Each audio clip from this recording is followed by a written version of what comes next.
Hello students, welcome back to maths classes. Students, आज हम class 10th maths chapter second polynomial का बहुत important topic पढ़ने वाले हैं, relationship between zeros and coefficient of polynomial के बारे में। इस टॉपिक से बोर्ड एग्जाम्स में डायरेक्ट क्वेश्चंस आते हैं। अगर आपको ये फॉर्मूला याद है तो आप इजीली 2 से 4 मार्क्स के क्वेश्चंस बहुत इजीली सॉल्व कर सकते हैं। चलिए बिना डिले के शुरू करते हैं। तो स्टूडेंट्स, जैसे कि टॉपिक का नाम है जीरोज और कोफिशिएंट ऑफ पोलिनोमियल के बीच क्या रिलेशन फाइंड करना है। देखो, कोफिशिएंट बारे भी आपने पढ़ा है, जीरोज बारे भी।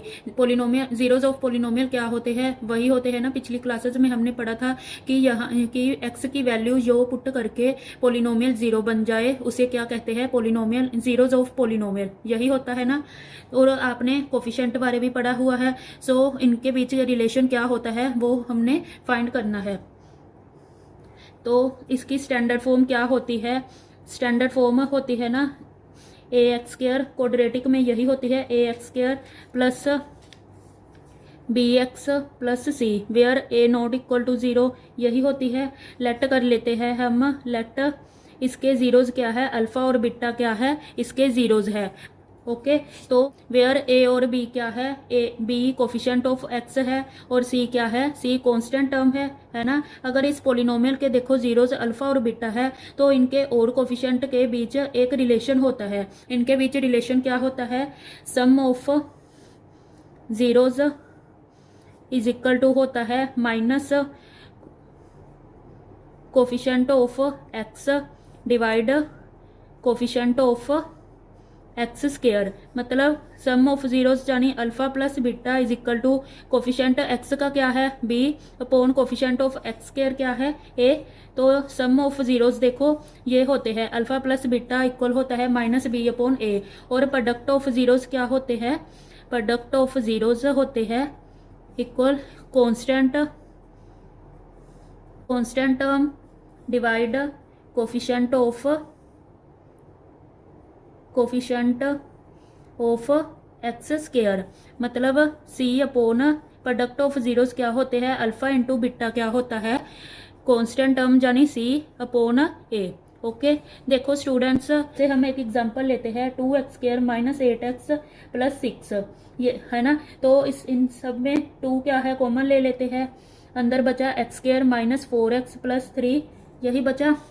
नेक्स्ट अब देखो, ऐसे 2 नंबर लेने हैं, ऐसे 2 फैक्टर लेने हैं कि जिनका हम सम करें तो 4 आए, प्रोडक्ट करें तो 3 आए। तो हम क्या ले सकते हैं, -3 और -1 ले सकते हैं ना, कि इनका सम करें यानी -3 इंटू -1, मतलब सम करे तो -4 बन रहा है, और इनका प्रोडक्ट करे मतलब दोनों को मल्टीप्लाई करे तो 3 बन रहा है ना। तो 2 into x square minus 3x minus x plus 3। Next 2 into, देखो दोनों में x कॉमन निकाल लेंगे, x into x minus 3 minus, इन दोनों में क्या माइनस कॉमन निकाल लेंगे, अंदर आ गया x माइनस 3। तो 2 इंटू एक्स माइनस 1, यहाँ x माइनस 3। सो 2x square minus 8x plus 6 क्या है, इज 0, है ना। वैल्यू ऑफ इसकी क्या होगी, 0 होगी। कब होगी, जब वेन x माइनस 1 इक्वल 0 होंगे और x माइनस 3 इक्वल 0, तो x की वैल्यू क्या आएगी, 1 और 3। यही आ गए ना इसके, मतलब x की 2 वैल्यू आ गई, जीरोज आ गए, है ना। तो अब हम इसी को इस मेथड से फाइंड करते हैं, जो हमने फॉर्मूले 2 पढ़े हैं। इसी मेथड से देखो यही करते हैं।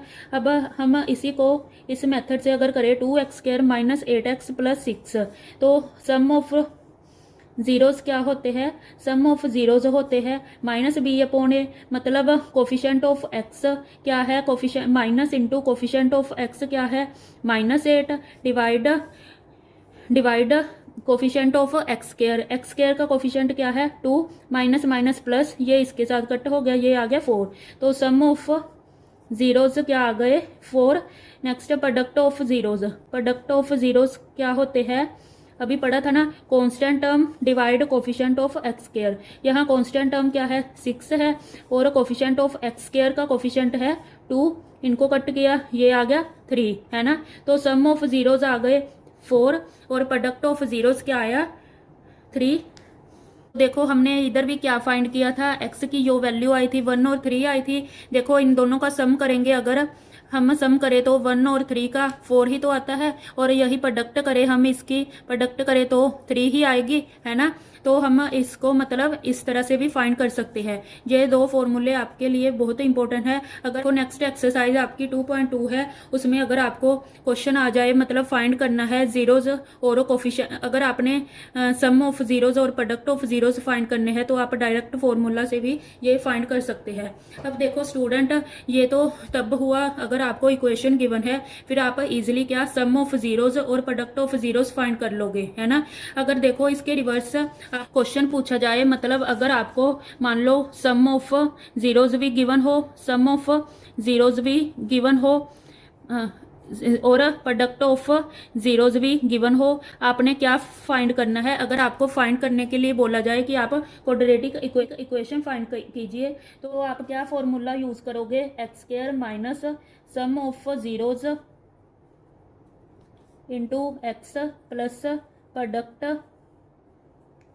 ओके, या इधर सम ही लिख लो। जैसे स्टूडेंट्स फॉर एग्जांपल आपको जीरोज गिवन है 2 और 5, जीरोज क्या गिवन है 2 और 5, आपको पोलिनोमियल फाइंड करनी है। तो देखो सम ऑफ जीरोज क्या हुई, इसकी सम ऑफ जीरोज हुई 2 + 5 है ना, सम ऑफ जीरोज 7 हुई, और प्रोडक्ट क्या हुई, प्रोडक्ट इसकी 2 × 5 यानी 10 हो गई। तो आप फॉर्मूले में पुट कर दोगे x square minus sum into x plus product.